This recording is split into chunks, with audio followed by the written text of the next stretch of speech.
에스겔서 37장 15절에서 마지막 절의 말씀, 오늘의 본문의 말씀은 지난 한 주 동안의 그 토라 포션 가운데 하프토라의 말씀입니다. 그래서 토라 포션은 일의 결국, 마지막에 마침내라는 그 뜻을 가지고 있는 요셉과 그의 형제들이 만나는 이야기.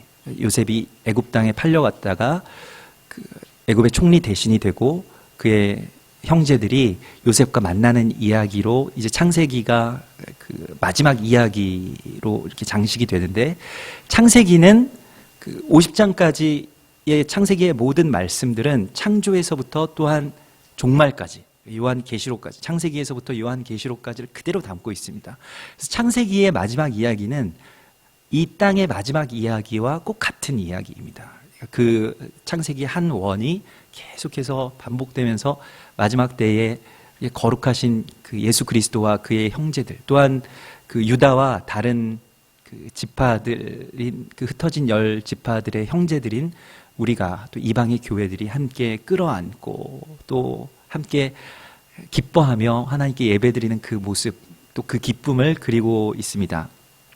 오늘 이 에스겔서 37장의 말씀은 그 요셉과 그의 형제들이 만난 이야기가 어떠한 의미인지에 대해서, 이 하프토라라는 것은 그 토라의 의미와 또한 토라에서 말씀하고 있는 그 토라 포션이 무엇을 말하고 또한 무엇을 어떻게 성취되는가 하는 것에 대해서 오늘 말씀하시는 것인데, 그 오늘의 본문의 말씀은 굉장히 유명한 그 에스겔서 37장의 말씀이죠. 우리가 오늘도 찬양하였습니다마는 마른 뼈들이 일어나는 그 환상을 주님께서 보여주시고, 또 거기에서 등장하는 어떤 한 인물이 있는데 그가 바로 인자입니다. 이 인자는 물론 에스겔이기도 하지만은, 그러나 그냥 에스겔아 이렇게 부르시지 않고 인자라고 부르시고, 또 그 인자가 계속해서 이제 성경에서 창세기에서부터 나오는 또 하나의 어떠한 그 아주 중요한 의미인 그 이름인데, 먼저 오늘 에스겔서 37장 그 전반부에 보면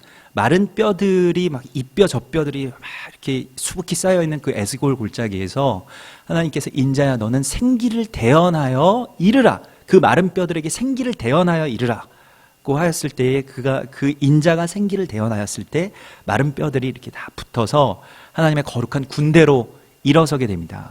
그 생기를 대언한 자, 곧 말씀을 선포한 자가 바로 인자입니다. 그는 예수 그리스도의 또 다른 이름입니다. 예수님께서 당신 자신을 늘 인자라고 부르셨죠.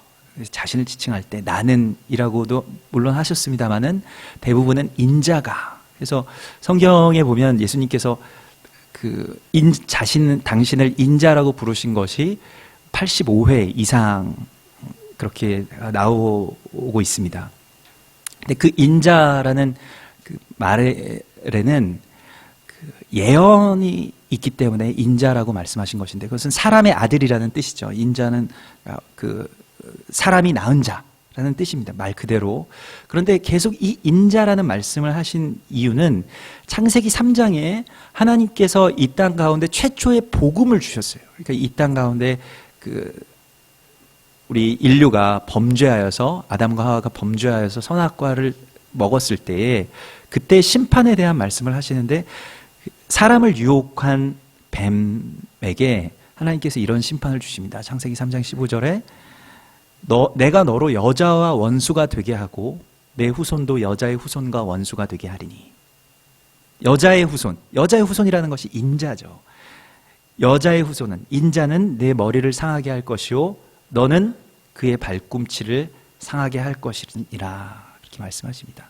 거기에서 인자가 나온 것입니다. 이 여자의 후손에서부터 시작된 이 인자에 대한 예언이 오늘 그리스도 예수 안에서 성취되고 또한 우리 가운데서 성취되는 것입니다. 이 여자의 후손이라는 것이. 그래서 이 인자가 사단의 머리를 상하게 할 것이라고 하는 그 예언과 또한 복음이 창세기 15장에 있고, 계속 그 인자를 하나님께서 이 땅 가운데 보내셔서, 또 예수 그리스도를 이 땅 가운데, 인자이신 예수 그리스도를 이 땅 가운데 보내셔서 온 전 열방을 회복시키고 이 땅을 회복시키는 그런 거룩한 역사가 일어나기 때문에 오늘 이 에스겔서 37장에서는 인자야라고 주님께서 오늘 부르고 계십니다. 그래서 오늘 15절의 말씀에서는 인자야, 너는 막대기 하나를 가져다가 그 위에 유다와 그 짝 이스라엘 자손이라고 쓰라 하고 말씀하십니다. 이것은 이제 그 마른 뼈들이었다가 일어난 모든 군대의 지휘관에게 하시는 하나님의 말씀이기도 합니다. 그래서 온 그 열방의 회복을 맡은 자에게 주님께서 주시는 말씀이고, 또한 그 인자에게 이 두 막대기가 하나가 되게 하라는 말씀 그대로 창세기 3장 15절에도 보십시오. 여러분, 여자의 후손이 인자가 내 머리를 상하게 할 것이고 너는 무엇을 상하게 한다고 말씀하십니까? 그의 발꿈치를 상하게 한다. 발꿈치는 무엇을 말할까요? 물론 우리의 어떤 한 일부를 말하기도 하지만 발꿈치는 야곱의 다른 이름입니다. 그러니까 그 이스라엘의 다른 이름이 야곱이고, 야곱은 발꿈치를 잡은 자, 그 발꿈치라는 이름을 가지고 있죠. 그 이스라엘이 상하게 되고 너는 그의 머리를 상하게 할 것이라고 말씀하시는 것입니다. 그래서 로마서 11장에 그것에 대한 신비가 나와 있는 것이, 이스라엘에 넘어지게 된 것이, 그들이 버려지게 된 것이, 그들이 넘어지게 된 것이 온 땅에 충만함이 되는 것.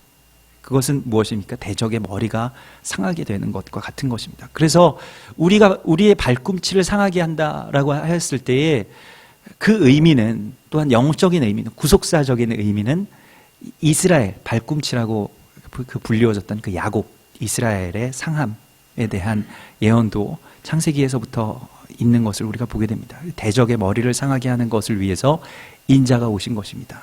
그리고 또한 그것이 동시에 이루어지는 일이 발꿈치를 상하게 하는 일, 대적들이 발꿈치를 계속해서 공격하고, 지금도 이스라엘 계속해서 공격하고 이스라엘 사람들을 몰살하려고 하는 것이 대적들의 어떤 분노에서 일어나는 일들이죠. 그래서 학살하고 또 이스라엘이라는 나라를 역사상에서 지워버리고 그런 일들이 계속 반복되었지만은, 그러나 다시 주님께서 그 대적들의 머리를 상하게 하심으로써 어떻게 됩니까? 발꿈치까지, 이스라엘까지 다시 회복되는 역사가 일어나는 것입니다. 그래서 누가복음 19장 10절에서 인자에 온 것은 잃어버린 자를 찾아서 구원하려 하심이라고 말씀하십니다. 이것이 이제 두 막대기가 하나가 되게 하는 것인데요. 유다와 이스라엘의 막대기, 유다와 요셉의 막대기라고 하는 것은 무엇이냐면, 유다는 지금 유대인이라고 불리워지는 이 이스라엘을 말하는 것입니다. 그리고 또 에브라임이라고 하는 것은 성경에서는 계속 그 에브라임은 이제 이방의 교회, 또 이방의 모든 나라들, 하나님의 자녀들을 말씀하시는 것입니다. 거기에 신비가 있죠. 그 에브라임은 이제 번성이고, 또한 이방인의 아내에게서, 요셉이 이방인의 아내에게서 낳은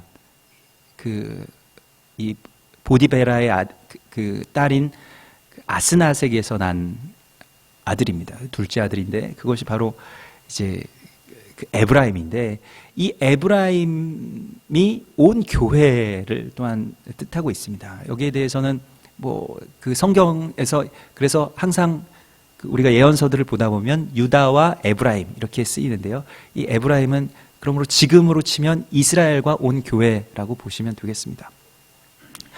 그래서 이 이스라엘의 회복에 대해서, 또 이스라엘과 온 교회가 다시 하나가 되는 것에 대한 사명을 인자에게 주십니다. 그것이 그리스도 예수께서 이 땅 가운데 오신 이유이고, 또한 이 땅에서 죽으신 이유인 것입니다. 그래서 예수께서 죽으신 이유는 유대인들만을 구할 뿐만이 아니라 또한 흩어진 모든 민족들을 구원하여 하나가 되게 하려 함이라. 이것이 요한복음에 나온 예수 그리스도의 죽음에 대한 그러한 말씀이죠.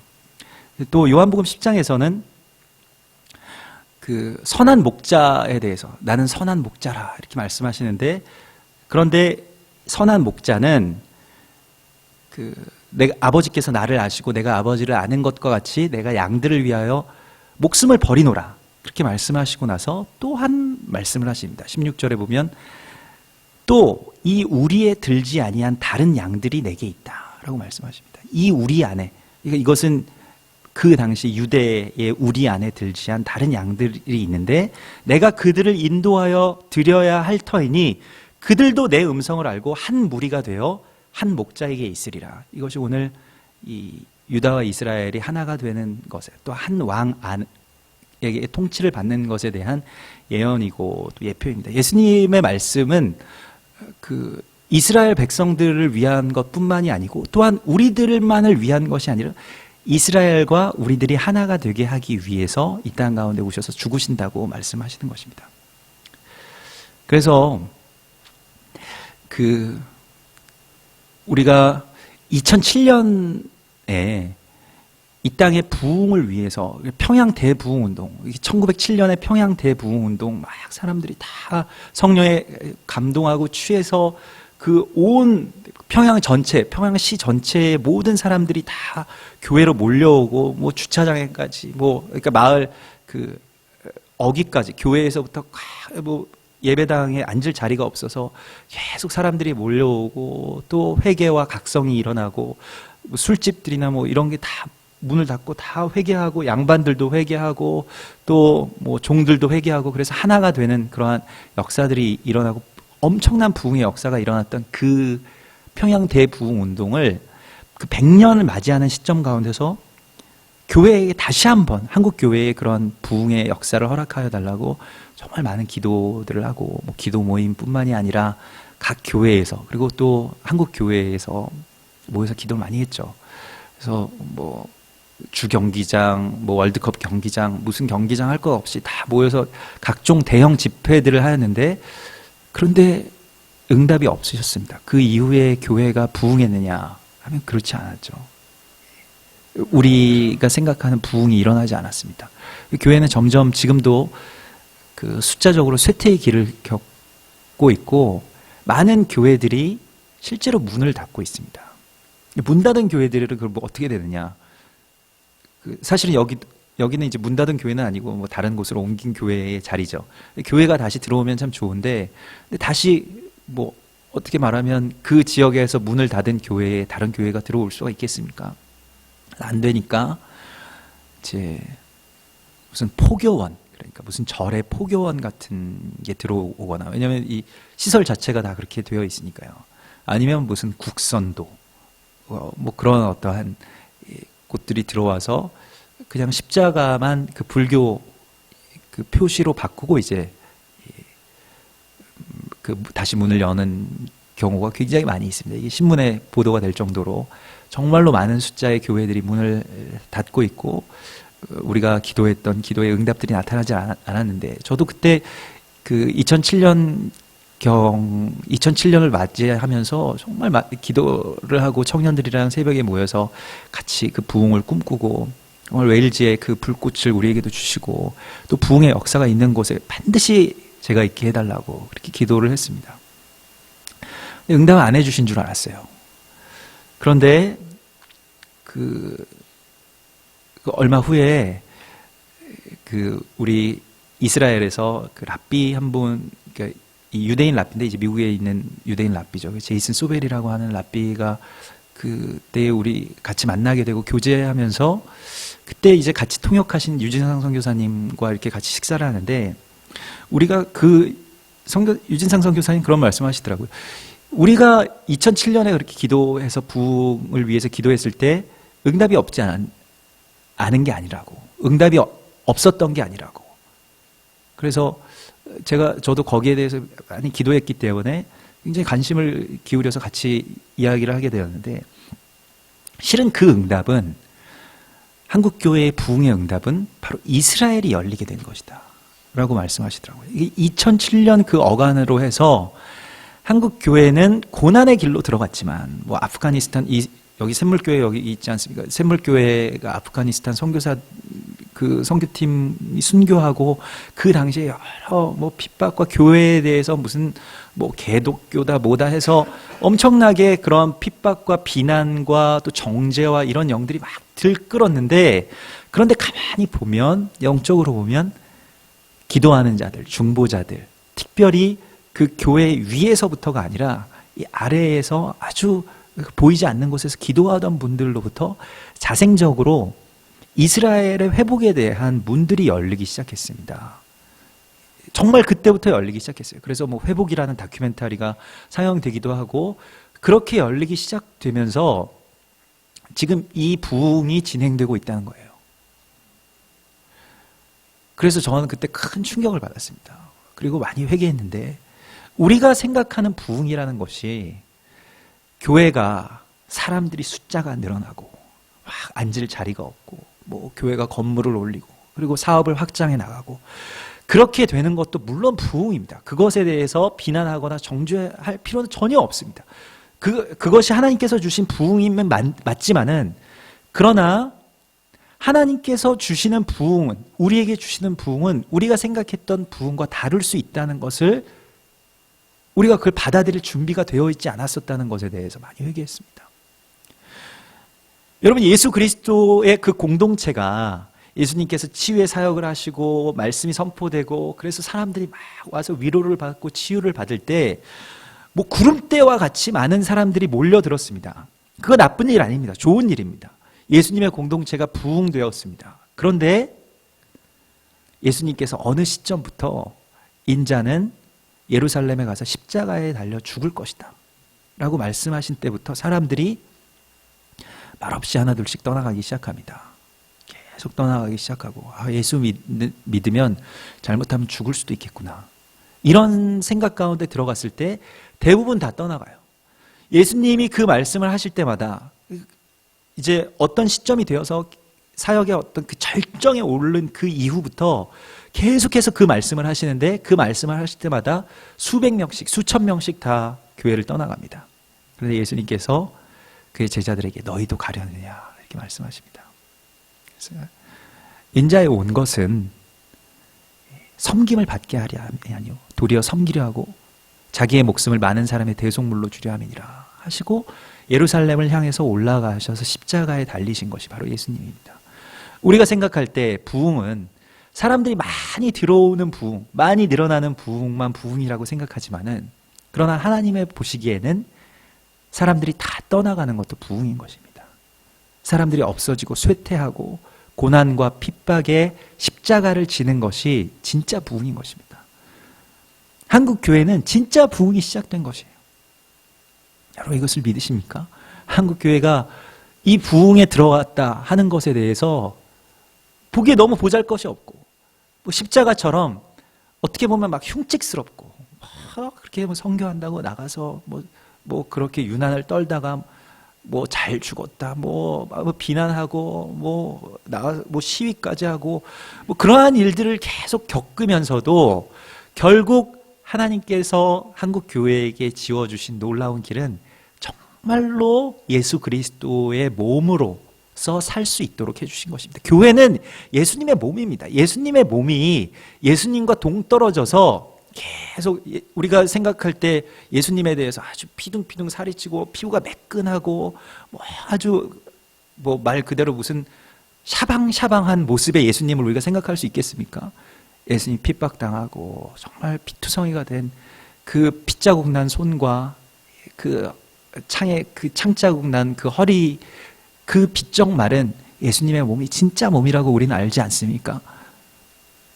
교회가 예수 그리스도의 몸이라면 이 모습대로 가야 되지 않겠습니까? 그런데 교회가 뭔가 삐까번쩍하고 뭔가 그렇게 되면 그것이 예수님의 몸의 완성일까요?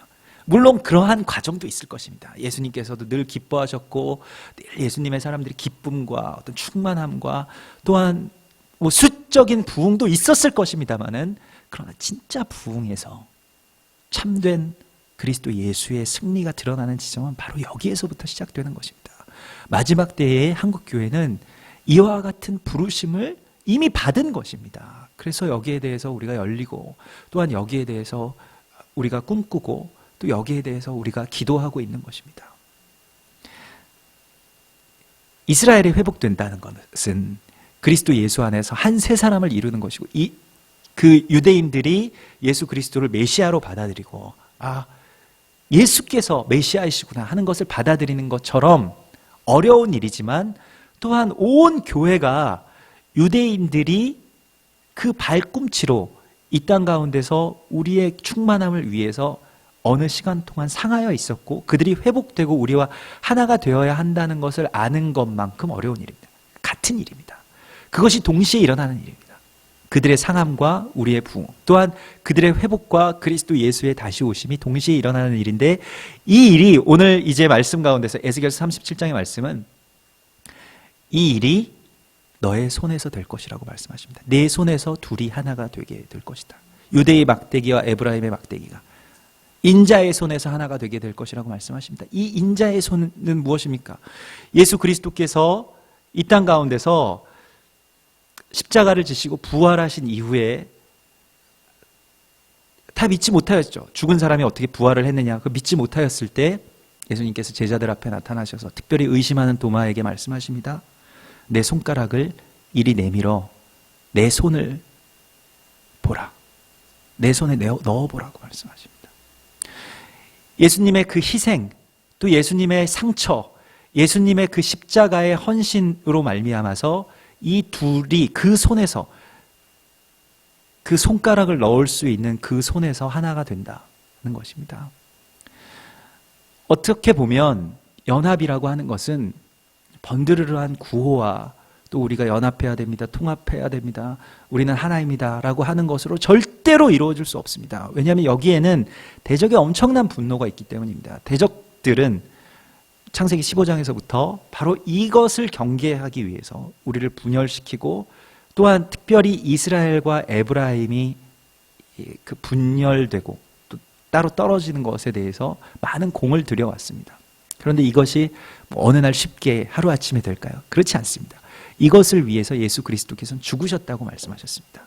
그리고 너의 손에서 이것이 하나가 될 것이라고 말씀하셨을 때 우리에게 말씀하신 것은 바로 이제 우리가 예수님께서 하나님의 아들이심에도 불구하고 계속 당신을 인자라고 말씀하시고, 오늘 에스겔서에서도 하나님의 아들이라고 말씀하시지 않고 인자라고 말씀하신 이유는 우리가 이제 이 땅 가운데서 그 상한 그리스도 예수의 몸과 손이 되어서 이 둘을 하나로 만드는데 우리 자신을 드려야 한다는 것입니다. 이것은 누군가의 죽음이 없이는, 그리스도 예수의 죽음이 없이는, 또한 우리의 희생과 또한 우리의 죽음이 없이는 이루어지지 않는 것입니다. 연합이라고 하는 것은 그렇게 낭만적인 것이 아니고 처절하게 예수 그리스도께서 그 십자가만을 붙드셨을 때 일어나는 일입니다.